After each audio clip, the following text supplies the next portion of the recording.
বাংলাদেশে ওই যে টাকা দিলাম আর চলে গেলাম, এই কাজটা এখানে হয় না অস্ট্রেলিয়াতে। টু দ্য পয়েন্ট যদি বলেন, তাহলে যে ভুলগুলো আমরা করি সেই ভুলগুলো অ্যাভয়েড করার উপায় কি? এখানে যদি কেউ আসে, প্রথমত তাকে যে কোনো একটা স্কিলে আসতে হবে।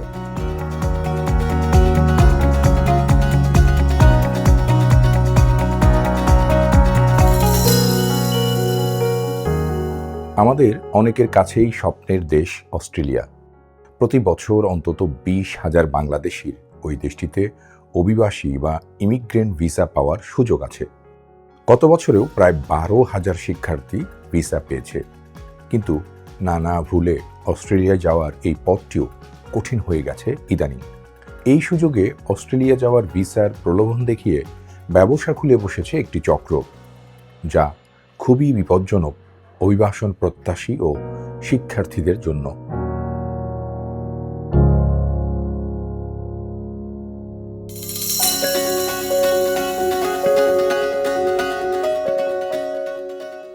অস্ট্রেলিয়া তাদের ভিসা ব্যবস্থায় দুটি বিষয় আলাদা করে দেখে। এক, স্থায়ী অভিবাসন মানে পার্মানেন্ট মাইগ্রেশন। দুই, শিক্ষার্থী ভিসা বা স্টুডেন্ট ভিসা। 2025-26 অর্থ বছরে পার্মানেন্ট মাইগ্রেশন প্রোগ্রামে মোট 1,85,000 বিদেশি নেয় তারা। এর বেশিরভাগই দক্ষ কর্মী, বাকিরা পারিবারিক ক্যাটাগরির। এর আগের বছরে 3,72,000 স্টুডেন্ট ভিসা অনুমোদন দেয় অস্ট্রেলিয়া। মানে ইউরোপ আমেরিকার চেয়ে অস্ট্রেলিয়ার অভিবাসী ভিসা পাওয়ার সম্ভাবনা অনেক বেশি বাংলাদেশিদের। কিন্তু সেজন্য কিছু বিষয় সঠিকভাবে মানতে হবে। আমি অনেক সময় দেখি বিভিন্ন নিউজ পেপারে অ্যাডভার্টাইজ করে যে এইভাবে গেলে চাকরির সুযোগ আছে কিংবা এইভাবে গেলে, তখন মানুষজন আসলে অস্ট্রেলিয়া এবং ইউরোপের ব্যাপারটা একটু আলাদা। মানুষজন এটা আসলে খবর নেয় না যে আসলে এই যে পার্সনটা যেই অ্যাডভার্টাইজটা করতেছে উনি কি আসলে সত্যি কি সত্যি না। এরা মনে করে বাংলাদেশে ওই যে টাকা দিলাম আর চলে গেলাম, এই কাজটা এখানে হয় না অস্ট্রেলিয়াতে। এখানে যদি কেউ আসে, প্রথমত তাকে যে কোনো একটা স্কিলে আসতে হবে। ধরেন সে যে কোনো কাজই করুক না কেন, সেটার একটা এখানে লিস্ট অফ অকুপেশন আছে।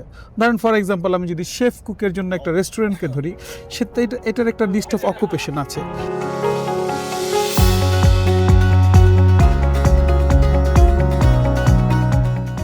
বর্তমানে অস্ট্রেলিয়ায় বসবাসকারী বাংলাদেশির সংখ্যা প্রায় 90,000, কিন্তু এর অর্ধেকেরও কাছাকাছি এখনও সেখানকার স্থায়ী অভিবাসী হতে পারেননি কিংবা সেখানকার পূর্ণ বৈধতার সুযোগ পাননি, কারণ তাদের বেশিরভাগই প্রসেস করেছেন ভুল, যার খেসারত দিতে হচ্ছে তাদেরই।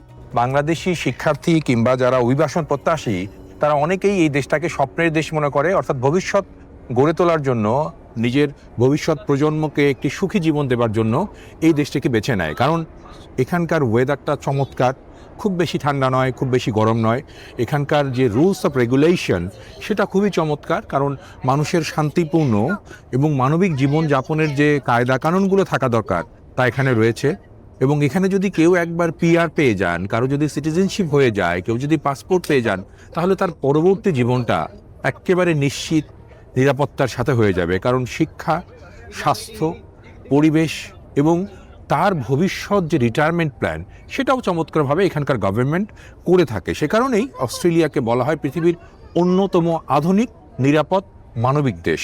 এবং এই দেশে আসা বাংলাদেশিদের অনেকেই, যারা প্রথম প্রজন্মের এসছে, তারা কিন্তু এই নিয়মকানুনগুলোর মধ্যে পড়েন নাই। সে কারণেই অনেকের লিগালাইজ হইতে, বৈধ হতে প্রচুর সময় লেগেছে। এমনও হয়েছে যে কেউ 15-20 বছর পর্যন্ত অপেক্ষা করেছেন সেখানকার কাগজ পাওয়ার জন্য, পিআর পাওয়ার জন্য, কিন্তু তারপরেও তিনি যখন পিআর পেয়েছেন তখন আর তার এগিয়ে যাওয়ার সুযোগ ছিল না। তাই আজকে আমরা এই যে আলী ভাইয়ের সাথে যে গল্পটা করলাম, তার সারমর্ম হচ্ছে যে বাংলাদেশিরা আমরা শুরুতেই ভুল করি। একটা পথে আমরা যাব, সেটা যদি সোজা পথ হয় এবং সেটা যদি বৈধ পথ হয়, তাহলে কিন্তু আমাদের অর্জন করার জায়গাটা অনেক বেশি শক্ত হয়ে যায়। আমরা সফলতার দিকেও খুব ভালোভাবে এগিয়ে যেতে পারবো। আর যদি আমার সেই যাওয়ার পথটা অবৈধ হয়, ভুল হয়, তাহলে আমার কাঙ্ক্ষিত গন্তব্যে পৌঁছার পথটাও অনেক কঠিন হয়ে যায়।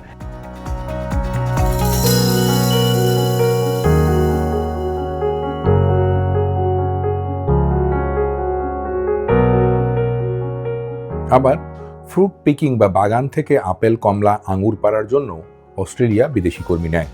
সেজন্য শিক্ষা, দীক্ষা, প্রশিক্ষণের তেমন কোনো দরকার নেই। কিন্তু সেই কর্মী তালিকায় বাংলাদেশিরা নেই। তারপরও অনেকে প্রলোভন দেখিয়ে বাংলাদেশি অভিবাসন প্রত্যাশীদের অস্ট্রেলিয়ায় পাঠানোর চুক্তি করেন, 20-30 লাখ পর্যন্ত টাকা নেন।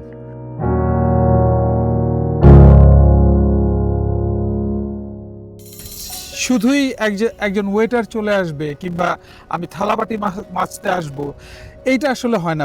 অনেকে বলে যে আমি একটা অ্যাডভার্টাইজ দেখি যে ফ্রুট পিকিংয়ের জন্য আসা, কিংবা ফ্রুট পিকিংয়ের জন্য আমাদের কান্ট্রি এই Bangladesh is a not listed country. So ওটাকে বলে ওয়ার্ক এন্ড হলিডে ভিসা। সেটা এক সময় ছিল ফর 3 থেকে 4 বছরের মতো একটা সময়ের মতো ছিল। তারপর এটা অস্ট্রেলিয়ান গভর্নমেন্ট ক্যান্সেল করে দিয়েছে।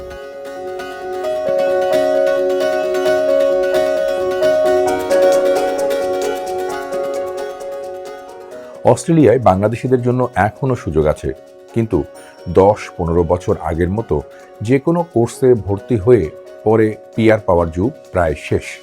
এখন অস্ট্রেলিয়া মূলত কাজের দক্ষতা, ইংরেজি ভাষার দক্ষতা এবং শ্রমবাজারের চাহিদা অনুযায়ী কর্মী নিতে চায়। এই যে এখন দেশটির আবাসন খাতে প্রচুর উন্নয়ন হচ্ছে, অনেক বাড়িঘর তৈরি হচ্ছে, সেজন্য তাদের নির্মাণ শ্রমিক, কার্পেন্টার, ইলেকট্রিশিয়ান এই ধরনের কর্মীর চাহিদা। সেটা কি আমরা নিতে পারছি? এক কথায় বললে না। আবার সিডনি, মেলবোর্ন, পার্থের মতো বড় বড় শহরগুলোতে পড়তে যাওয়া বাংলাদেশি শিক্ষার্থীদের অনেকে এসব কাজে যুক্ত হচ্ছেন, যা তাদের অভিবাসন ক্যাটাগরির সম্পূর্ণ বিপরীত। টু দ্য পয়েন্ট যদি বলেন, তাহলে যে ভুলগুলো আমরা করি সেই ভুলগুলো অ্যাভয়েড করার উপায় কি, সেটা যদি আপনি একটু মার্কিং করেন। বাংলাদেশি স্টুডেন্টগুলো সবচেয়ে বড় যে ভুলটা করে, সে অ্যাডভাইসের জন্য তার যে সিনিয়র ভাই কিংবা যে আছে তার কাছে সে জিজ্ঞেস করে, এবং এই ক্ষেত্রে দেখা যায় যে ওরা অনেক ভুল ইনফরমেশন পায়। কিন্তু আমরা যারা ধরেন রেজিস্টার মাইগ্রেশন প্রফেশনাল আছি বাংলাদেশে, আর যেমন আমি আমার ফার্স্ট কনসালটেশন বাংলাদেশিদের জন্য ফ্রি দিয়ে থাকি। ওকে, সো আমি সবাইকে, যারা স্টুডেন্ট আছে এদেরকে অ্যাডভাইস করি যে যারা এখানে এসেছে কিংবা যারা আসবে, তারা আসার পরে যে কোনো একজন প্রফেশনালের সাথে যদি তারা কনসালটেশনটা নেয় যে তাদের প্ল্যান অফ অ্যাকশনটা কি হবে, কি পথে আগালে তারা পার্মানেন্ট রেসিডেন্ট হতে পারবে, এটা যদি তারা ভালোভাবে বুঝে নেয় যে আমি এই কাজগুলো করলে আমার নেক্সট 2 to 3 ইয়ার্সের আমার প্ল্যানটা এই হবে, তাহলে তারা পরবর্তীতে গিয়ে যেই ডিফিকাল্টিসটা ফেস করে, যেটা ধরেন অনেকে পড়াশোনা করার পরে গিয়ে স্টেপটা নিচ্ছে, কিন্তু এর আগে দেখা যায় যে এই যে ভুলটা সে করছে কিংবা যেই কাজটা তার করা উচিত ছিল, সে যদি আরও 6 মাস কিংবা 1 বছর আগে করতো, তাহলে এই সময়টা কিংবা এই যে ধরেন হাজার হাজার ডলার যে টিউশন ফিস দিল, সে টাকাটাও সে সেভ করতে পারে।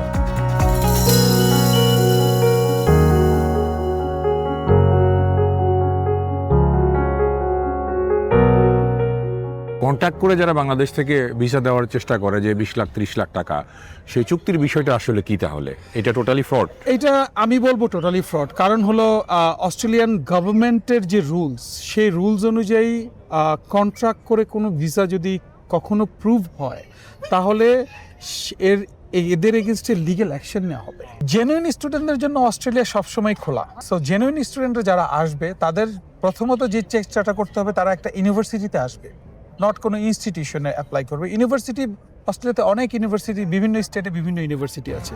ওকে, এবং তাদেরকে যেটা করতে হবে সেটা হলো তাদেরকে পড়াশোনার জন্য যে ফান্ডটা দেখাতে হবে, এখন 6 মাসের একটা ফান্ড দেখাতে হয়। সেই ফান্ডটার জন্য কে ফান্ডটা দেখাচ্ছে তার একটা সোর্স দেখাতে হবে। সেই সোর্সটা তারা দেখাবে যে ইনকাম সোর্সটা কি, এটা যদি তারা প্রপারলি দেখাতে পারে, এবং তাদের স্টাডি গ্যাপ, কেউ যদি এইচএসসি পড়াশোনা করেছে, শেষ করেছে, তার শেষ করার উইদিন 12 মান্থসের মধ্যে সে যদি অ্যাপ্লাই করে, তাহলে তার ভিসা হওয়ার সম্ভাবনা অনেকটাই বেশি।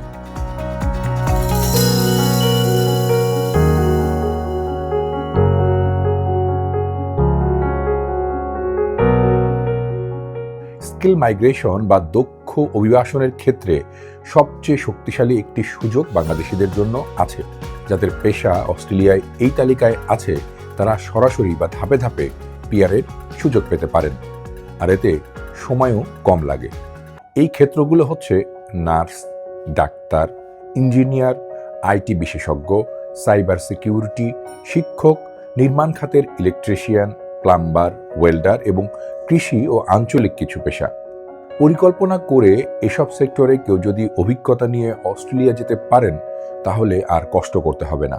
অ্যাডিলেড, হোবার্ট, টাউন্সভিল, ব্যালারাট ও টুইম্বা অস্ট্রেলিয়ার এমন কয়েকটি শহর যেখানে দক্ষ কর্মীদের জন্য তুলনামূলক বেশি সুযোগ রয়েছে।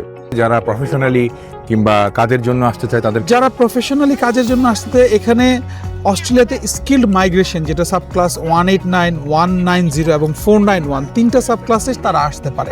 মিনিমাম পয়েন্টসের রিকোয়ারমেন্ট হলো 65 পয়েন্টস। যেমন ধরেন কারো বয়স যদি 25 থেকে 32-এর মধ্যে হয়, সে এখানে পয়েন্ট পাবে 30। কারো ব্যাচেলার কোয়ালিফিকেশন থাকলে সে পয়েন্ট পাবে 15। কারো যদি আইএলটিএসে 7 থাকে ইস্ট ব্যান্ডের, সে পয়েন্ট পাবে 10। কারো যদি বাংলাদেশে 5 বছরের এক্সপিরিয়েন্স থাকে, সে পয়েন্ট পাবে এখানে 10 পয়েন্ট। সো এইভাবে পয়েন্টগুলোকে অ্যাকোমোডেট করে মিনিমাম 65 পয়েন্টস যখন হবে, সে তখন একটা এক্সপ্রেশন অফ ইন্টারেস্ট, একটা অ্যাপ্লিকেশন আছে, সেটা অ্যাপ্লিকেশন করতে পারবে। এবং তখন অস্ট্রেলিয়ান গভর্নমেন্ট তাকে ওই পয়েন্ট টেস্ট তালিকা অনুযায়ী, যার যত পয়েন্ট বেশি, কে কত আগে অ্যাপ্লাই করেছে, সেই অনুযায়ী অস্ট্রেলিয়ান গভর্নমেন্ট তাকে ইনভাইট করবে, okay now you can apply for a visa. So এই প্রসেসটাই, যে স্কিল মাইগ্রেশনের যে একটা প্রসেস, এটাই অনেকে জানে না বাংলাদেশ থেকে। তারা মনে করে যে আচ্ছা আমি বাংলাদেশে পড়েছি, আমি একটা টাকা দিব, টাকা দিয়েই চলে যাব। না, ইটস নট লাইক দ্যাট।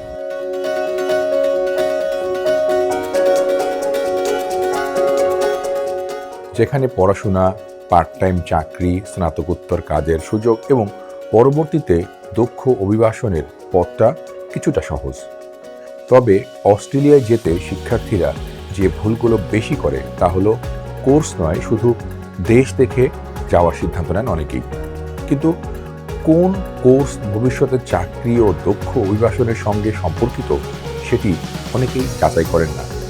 বেশিরভাগই শুধু সিডনি বা মেলবোর্নকে লক্ষ্য করে যান। সেখানে প্রতিযোগিতা ও জীবনযাত্রার ব্যয় দুটোই অনেক বেশি। ইংরেজিতে দক্ষ না হওয়ায় অনেকেরই সেখানে গিয়ে ভালো চাকরি মেলে না। আবার পড়াশোনার বদলে শুধু কাজের দিকে মনোযোগ দেয় অনেকে, যাতে পরবর্তীতে ভিসা এবং সেখানকার পিআর পাওয়া আরও কঠিন হয়ে যায়। শুধু এজেন্টের কথাকে একমাত্র তথ্যসূত্র মনে করে অস্ট্রেলিয়ায় যাওয়া কারো জন্যই ঠিক হবে না। মোট কথা, শুধু কোনো বিশ্ববিদ্যালয়ে ভর্তি হলাম সেটি নয়, কোন পেশায় যেতে চাই, কোথায় পড়তে চাই এবং 5 বছর পর নিজেকে কোথায় দেখতে চাই, এসব ফিক্স করে এরকম একটি পরিকল্পনা করে অস্ট্রেলিয়ায় যাওয়াটা সবচেয়ে বুদ্ধিমানের কাজ। এটাই সাধারণত অস্ট্রেলিয়ায় সফল ও ব্যর্থ আন্তর্জাতিক শিক্ষার্থীদের মধ্যে সবচেয়ে বড় পার্থক্য তৈরি করে। আমাদের বাংলাদেশিরা এই ভুল করেই আমাদের সর্বনাশ ডেকে আনি, এই যে আমরা ঠিকমতো পরিকল্পনা করে অস্ট্রেলিয়ায় যাই না বা সেখানে অভিবাসী হতে চাই না। আপনারা যারা আরও বিস্তারিত তথ্য পেতে আগ্রহী, তারা অস্ট্রেলিয়া সরকারের নিবন্ধিত প্রতিষ্ঠান ইমি ভিসায় যোগাযোগ করতে পারেন। স্ক্রিনে দেখানো নম্বরে ফোন করেও তাদের সাথে কথা বলতে পারবেন, তাদের ওয়েবসাইট ভিজিট করে বিস্তারিত জানতে পারেন।